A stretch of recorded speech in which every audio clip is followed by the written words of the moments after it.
उनसे बाहर नहीं आता। जब मालिक के इश्क के लिए कोई चलता है तो कभी विषय विकार रूपी आंधी ऐसी सवार होती है, इंसान गिर जाता है। कभी क्रोध ऐसा सिर चढ़ के बोलता है, उस क्रोध के मारे लोग भगवान को, मालिक को छोड़ देते हैं। लड़े आपस में हैं, झगड़ा आपस का है, छोड़ देते हैं इश्क को, छोड़ देते हैं अल्लाह वाहिगुरु सतगुरु मौला यार को। कैसी है ये यारी, कैसा इश्क। इतिहास पढ़ के देखिए, इश्क कमाते हैं, बंद बंद कट जाता है, मुंह से उफ तक नहीं निकलती, यही निकलती है वाह मेरे यार, तूने इस कुर्बानी के काबिल समझा। और कलयुगी इश्क, किसी ने दो चार बातें बना के सुना दी, फुर, पता ही नहीं चलता किधर गया, सारा इश्क मिट्टी में मिल गया। लोग पूछते हैं यार बड़ा आशिक था, कैसे बताएं।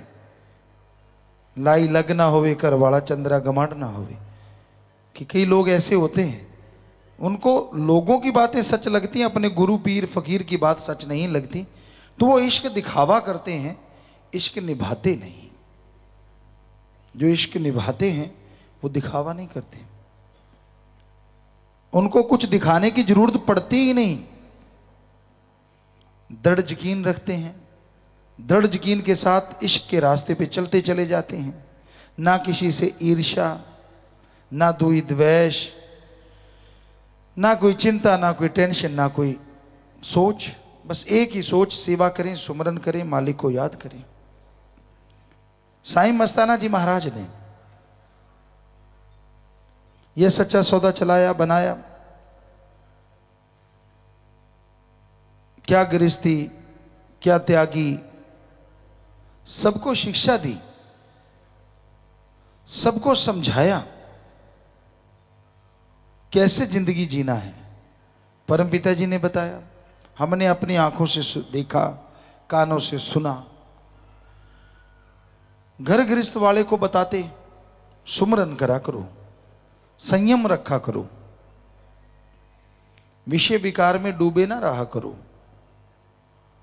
स्त्री पुरुष का रिश्ता है, पति पत्नी का रिश्ता जायज है, कोई गलत नहीं, लेकिन उसमें भी संयम की जरूरत अति है, जरूरी है। और साथ में सुमरन किया करो, भक्ति इबादत किया करो। घंटा सुबह शाम चलते बैठ के लेट के काम धंधा करते, वो किया गया सुमरन संयम में आपकी मदद करेगा। और ब्रह्मचर्य का पालन आदमी के शरीर के लिए ढाल का काम करेगा। फिर सतब्रह्मचारी आते, बनते नए। हमने देखा परमपिता जी के पास, सुना मस्ताना जी महाराज के पाक पवित्र वचनों को कि आ गया भाई जी, मैंने तो सारी जिंदगी शादी नहीं करवानी, मैं तो सतब्रह्मचारी रहूंगा। बेप्रवा जी एक ही बात फरमाते, फिर सारे समाज का फिक्र तूने करना है। फिक्र का मतलब सारी समाज की सेवा में चलना है, सुमरन करना है, सेवा करनी है।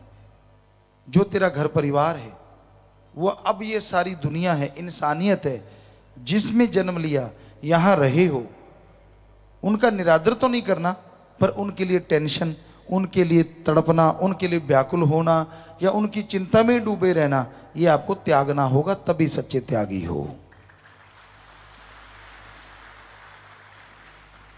मस्ताना जी महाराज भी यही वचन फरमाते, परमपिता जी के मुखारबिंद से हमने सुने। परमपिता जी को तो आम हमने देखा ही करते थे, कोई नया सतब्रह्मचारी बनता तो यही बात होती। तो ये है त्याग। अगर आप खुद डूबे रहेंगे, नहीं, पहले मां बाप, फिर बहन भाई, फिर उनके बच्चे, फिर उनके आगे बच्चे, सारा दिन अगर उसी में, सारी उम्र उसी में डूब गए, तो क्या मजा हुआ त्याग करने का। चाहिए ये सुमरन करो, मालिक पे छोड़ दो, आप अपने कर्म करो, अच्छे कर्म, सेवा करो, सुमरन करो और सबका भला मांगते रहो। मालिक बिना कहे आपके अपनों का भला करता चला जाएगा। पर अगर आप सारा दिन ही चिंता में उनके लिए डूबे हो, भक्ति के नाम पे जीरो है, सेवा सुबह करनी नहीं, तो क्या फायदा हुआ तगमा लगाने का? कैसे मालिक करेगा भला उनका? क्योंकि आप तो खुद करने लगे हुए हो कि मैं कर दूं, मेरे कहे बिना तो होगा नहीं, या मैं ही कर सकता हूं। ऐसे घर गृहस्थ में जो रहते हैं, बच्चों का पालन पोषण करना कर्तव्य है, फर्ज है, पर जब वो बड़े हो गए, विवाह शादियां हो गई, तो घर गृहस्थ वाले को चाहिए वो त्याग करे। घर में रहता हुआ त्याग बड़ा मुश्किल है। जंगलों में मत जाओ, कोठियां बंगले बगीचे बनाए हैं, सुख लो, लेकिन जो आपके बच्चे हैं, परिवार है, उन परिवारों को, उन बच्चों पे कंधे पे सारा बोझ डाल दो कि भाई हो गया तू जवान, शादी हो गई, कारोबार संभाल, मेरे तजुर्बे की जरूरत है, मैं दिन रात तेरे साथ हूं, जो मेरे से पूछना चाहता है, जो राय लेना चाहता है, मैं राय दूंगा। बस उसके कंधों पे बोझ डाल दो ताकि आपके जीते जी आपके सामने वो कामयाब हो जाए और आप गुरु गुरु करो। आपका किया गया गुरु गुरु भी उसकी कामयाबी में बहुत ज्यादा मदद करेगा। टांग मत घुसेड़ो।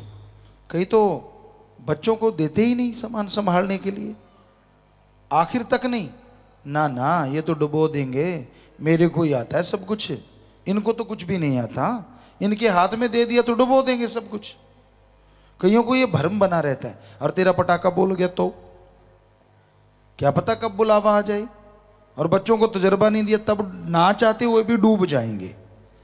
तो इसलिए ये सारे धर्मों में साफ लिखा है कि जब एक उम्र आती है, उस उम्र में आप अपने बच्चों के कंधे पे सारा बोझ डाल दीजिए, बच्चों को संभालने दीजिए सारा कारोबार, और आप गुरु गुरु कीजिए, सेवा कीजिए, सुमरन कीजिए, सबका भला कीजिए, इंसानियत के रास्ते पे चलिए।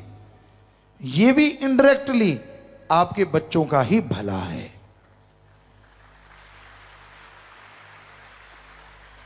तो दोनों के लिए, चाहे वो त्यागी है और चाहे वो घर गृहस्थ वाला है, वचनों को मानना तो जरूरी होता ही होता है।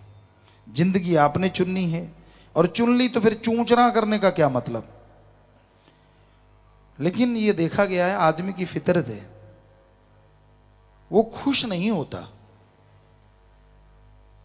किसी भी जिंदगी में, चाहे वो त्यागी है चाहे वो घर गृहस्थ वाला है। खुश वही होता है अपनी जिंदगी से जो सुमरन करता है और पीर फकीर के वचनों पे अमल करता है। वरना दूसरी की थाली में लड्डू बड़ा ही नजर आता है। शादी नहीं हुई, उनके सपने तो होते हैं कि हां शादी होगी, हवा में उड़ा करेंगे, मजे लिया करेंगे, और जब हो गए 2-4 जवाक बच्चे हो गए, मुंह से मक्खी नहीं उड़ती, दूसरा बताता तेरे गिड्ड लमक रही है, आंखों में अभी तक गिड्ड है। वो अच्छा, क्योंकि बच्चों में फुर्सत ही नहीं मिली, फिर आंख संवारता है। ये हकीकत है। हां, घर गृहस्थ में रहते सुमरन करते हो तो चाहे आपको बोला आप त्यागी रहो, चाहे घर गृहस्थ वाले रहो, तो सुखी रहोगे। सच्चा त्याग अपने विचारों को कंट्रोल करके चलना है, चाहे त्याग से चाहे घर गृहस्थ में रह के। सुमरन करना जरूरी है, 100% सुमरन करना पड़ेगा। कम से कम घंटा सुबह शाम, आधा घंटा सुबह शाम। बड़ा मुश्किल लगता है, अच्छा सुमरन करना पड़ता है। अरे भाई पढ़ता नहीं, ये तो कम करता है तू। 24 घंटे में आधा घंटा सुबह शाम देता है, बाकी 23 घंटे। तो यही देखने वाली बात, यही सोचने वाली बात है। इसी का नाम कलयुग है। तो इश्क कमाना है। अगर अल्लाह वाहिगुरु राम से नजारे लूटने हैं दोनों जहां की इस मृत्यु लोक में, तो आप संयम रखिए, वचनों पे रहिए, जिंदगी जो चुन ली मस्त रहिए, खुश रहिए, नेगेटिव मत सोचिए, पॉजिटिव चलिए।